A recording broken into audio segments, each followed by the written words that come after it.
الحمد لله رب العالمين وبنستعين على أمور الدين والدين وبعد الحمد لله. ciwaanka labaad arrin qilna waxa weeyaan necessary and sufficient condition waxa la yiraahdo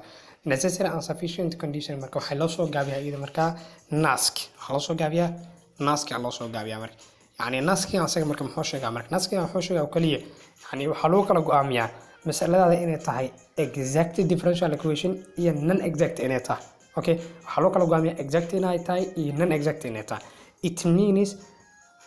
partial derivative of m with respect to y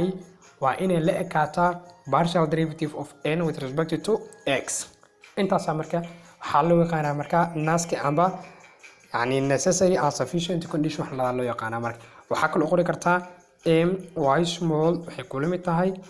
n x small labadooda marka isku mid marka isugu ka noqdaan n partiga hadii partial differentiation lagu sameeyo isku qiimo marka ay keenaan waxa loo yaqaanaa exact differential equation loo yaqaanaa marka for example waxa ay sanaa kale example let's do example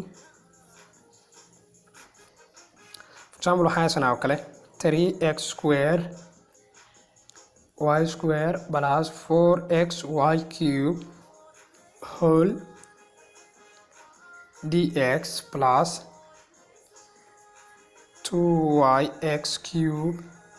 plus 6x square y square whole dy waxay ku lamid tahay 0 horta in ugu horreyn masaladan exactly different yani differential equation ma lagu shaqeyn karaa exactly differential equation ma lagu shaqeyn karaa how waa lagu shaqeyn karaa because function of x oo ku dhacsan dx iyo y oo ku dhacsan dx iyo function of x of y oo ku dhacsan dy waxay ku lamid tahay 0 waa lagu siiyay so exactly differential equation waa la aadi kartaa ku shaqeyn kartaa with confidence and adigoo confident yani kule marka qaybta ugu horeysa marka waxa loo yaqaanaa marka waa m partiga marka qaybta labaadna waxa loo yaqaanaa waa m partiga y m part ulena dx wata y m part ulena dy wata simple so marka si aan yani inaad yani mas'alada exactly differential equation inay tahay iyo in exactly differential equation aysan ahayn aan go'aan u gaarno aan qaacidadan ku shaqeynaa marka waxaana do m by do y waa inay noo mid noqotaa do m by do x do m by do y aan soo saarno ugu horreyn marka do m by do y waxaa kaloo qori kartaa m y small waxay ku lamid tahay it means this m part differentiation yani ku sameey with respect to y adigu ismeynaysid macnaha with respect to y hadda usmeyna marka 6 kan harso waxay noqonay 6x square y plus 3 dan har noqo soo waxay noqon doontaa 12x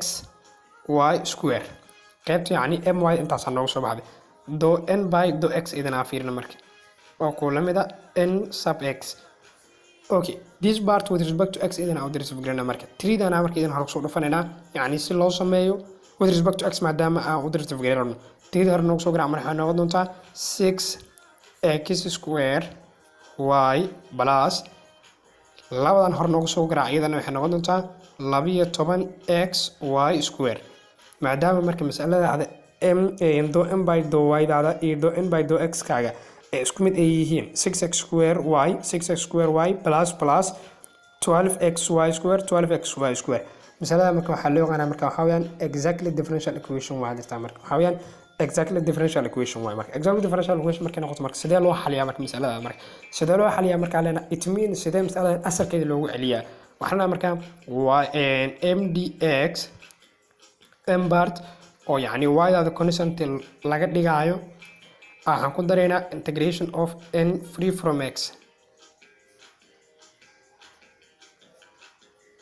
from x okay then let's do the x part yani mdx part gaan sameyna marka waxaan leenahay integration of 3x square y square plus 4x y cube with respect to dx plus yani meesha waxaan ka dhigi doonaa y will be constant today because with respect to dx aan u dirifigreynayno plus n part free from x intaas soo saaran inta x ku jiro inta x ku jiro so waxaan leenahay idin marka 0 waxay kula mid tahay 0 kula mid tahay marka y 0 u leenahay because inta x aan ugu jiro inta x aan ugu jiro x laan hadii aan halayno soo qaadan lahayn y kaliya hadii ku jiro leed macnaha meesha then let's do the integration marka with respect to x da usoo waxay noqon doontaa marka 3x cube y square plus 4x square y cube okay waxay kula mid tahay 0 by 3 by 2 because power kan halo ay hala ku darnay by 2 ina u qaybin marka 3 in second sar marka noqon doonta x cube y square plus 2x square y cube masalada marka asalkeed halkaan ka imaado marka كورت waxaan go'aamin masaladaada inay tahay exactly differential equation inay tahay iyo inay exactly differential equation aysan ahayn yani masala mid hore u soo sameynay maanta laakiin ciwaanka kii hore uu ka duwan yahay numericalska isku mid oo kaliya anaga ciwaanka maanta u socdo waa maxay waa nask masaladaada differential equation yani exactly differential equation ma tahay iyo ma aha inaa kala go'aamin kartid macnaha waa go'aaminay inay taana soo cadeynay then waxa sameynay solution u sameynay oo yani masala asalkeedan ku celin aslaana halkaan ka timid marka let's do one more example example 2 مثلا waxa haysanaa oo kale example 2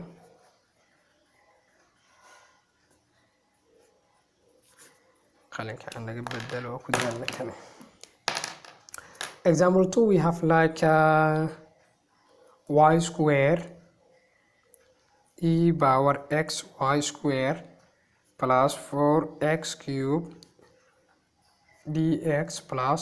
2x y e power x y square it means minus 3y square dy is equal to 0 masalada qaab yani exactly differential equation waa loogu shaqeyn karaa because waxaan haysanaa n part into dx n part into dy waxay kula mid tahay 0 so waa ku shaqeyn karnaa marka masalada markaan ka shaqeyno marka waxaan leenahay marka in exactly tahay inay exact ahayn aan soo kala saarno marka do m by do y maxay kula mid tahay oo kula mid ah m sub y yani this first part waxaan ku sameynaa partial differentiation ka aan ku soo qaadanay first semesterkeena marka with respect to y aan ugu sameynaa maanta marka masalada marka qaybteeda ugu horeysa marka waa laba function isku dhacsan laba function isku dhacsan derivative marka lagu sameeynaa waxay ahayd u into v marka derivative lagu sameeynaa qaabka lagu sameeyay u v derivative plus u derivative ku sameeynaa marka labaad v na caadi u soo qoranaa marka u dana maanta arag marka waxaa noogu taagan y square v dana waxaa noogu taagan e into e power x y square so u sida u soo qor marka y square macnaha sida u soo qor oo ku dhacsanna marka differentiation of e power x y square waxay noqonaysaa sida u soo laabanay e power x y square laakiin waxa ku dhacayo partial derivative of the powerkaaga partial derivative ku sameeyo with respect to dy waxay noqon doontaa 2y x ama 2xy plus this first part waa sameynaa marka second part waa maxay marka u and derivative ku sameynaa marka u dana maanta maxaa u taagan marka y square u taagan derivative ku sameeyo marka waxay noqon doontaa 2y into e power xy square okay xalina marka 2xy square waxa ku rafataa y square ka waxay noqon doontaa 2y cube x into e power xy square plus 2y e power xy square intaana ka soo helna marka masaladeena marka okay this is the first part for my with respect to n by the x amba n sub x idana ku shaqeynaa marka n sub x hadaan ku shaqeynaa marka this second part waa asagana marka and this second part marka anaga with respect to y maadaama u derivative gareynayno 2x ka marka maanta constant anaga noo tahay marka waxa ma naga bedelay sida noogu soo qor marka waxaa leenahay yani 2y dan kala jeedaa maadaama aan with respect to x aan ku shaqeynayno 2y da constant y 2y sida noogu soo qor marka open bracket inoo dhan marka waxaan ka shaqeynaa qaybtan ah x into e power waxaa haysanaa x into e power xy square minus 3y square 2y dan waxay ku dhici doontaa oo kaliya this first part oo kaliya intaana yani aniga waxa ka saarna common factor 2y ah macnaha intaa markaan ku sameyna marka partial derivative aan ku sameyna partial derivative aan ku sameyna waxay noqon doontaa 2y sida inoogu soo qor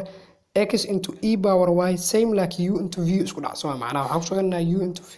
dash plus u dash v it means u into v and derivative ku sameynaa plus u and derivative ku sameynaa v dan ku dhufanayna marka u dina maanta marka waxay u taagantaa marka x u taagan x siisa noogu soo qor e power x y square derivative ku sameeyo marka waxay noqon doontaa e power x y square laakiin powerkiisa waxaa ku sameynaa partial derivative with respect to x waxay noqon doontaa marka x kana waxaa noqon doonaa y waxa meesha waxaa soo darto y square oo kaliya marka plus waxaa ka shaqeynaa qaybta ugu horeysa qaybta labaad noogu shaqeeya marka u derivative ku sameeyo u daad maanta waa imisa marka waa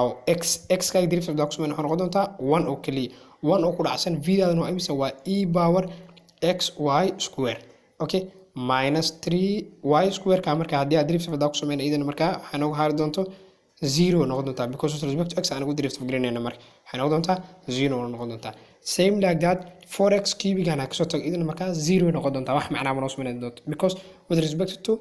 يعني أنا with respect to y derivative gelinayno with respect to y ما دام derivative gelinayno 4x cubic aan حتى macna ma ku sameyn doonto 3y square كان waxa macna ma ku sameyn doonto because with respect to x aan ugu يعني derivative ku sameynona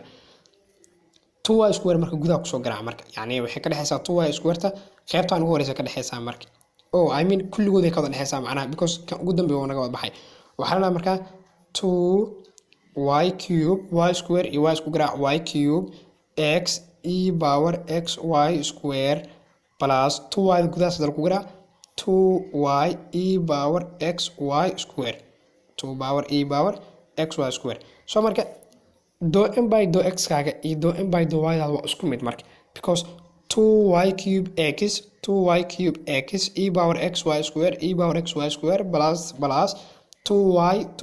e power xy square e power xy square marka waxaa soo ogaana marka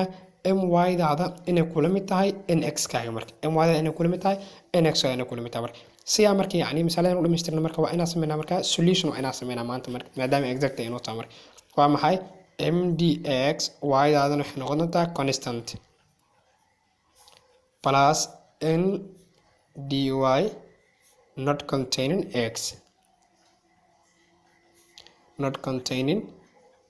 x okay waxaa la marka integration of mdx what is the m part gana maanta anaga marka inta inoo tahay marka waxaan sameynaa waxaa leenahay marka y square e power xy square plus 4x cube whole dx plus integration of 2x meesha ku jirto idan marka soo tag marka waxay noqon doontaa 0 minus 3y kaliya ka soo qaadan doonaa marka integration of minus 3y square kula mid tahay integration of 0 kula mid noqon doonto idan 0 symbol and y constant maadaama inuu tahay marka qaybtan ugu horeysa marka sidoo noogu soo qor marka waxaan marka y square integration of e power xy square waxay noqon doontaa e power xy square oo loo qaybiyay y square plus 4x cube integration haddii aan ku sameeyno marka with respect to 2 x haddaan ku sameeyno waxay noqon doontaa 4x power 4 by 4 minus with respect to y marka intaan haddii aad derivative idin ugu sameeyno waxay noqon doontaa minus 3y cube by 3 waxay kula mid tahay 0 y square naga saar marka e power xy square plus 4 naga saar x power 4 minus 3 naga saar y cube misalada marka intaana inoo soo baxda marka kula mid tahay 0 kula mid tahay intaana marka waxay marka misalada asalkeeda hor marka so waxaan jeclahay insha Allah taala exactly differential equation ka marka ina cashkiiskooda aan ka taabsan karno ah exactly differential equation maxaa laha exactly differential equation yani misalada ina taas sidee loo xaqiijiyaa sidee loo xaliyaa solution sidee loo sameeyaa booska ugu dambeeyay sidee loo soo gaaraa ciwaanka xoog insha Allah taala waxaan geli doonaa haddii aysan misalada exact aysan ahayn sidee exactly differential equation loogu dhigaa. Assalaamu calaykum waraxmatullaahi wabarakaatuh.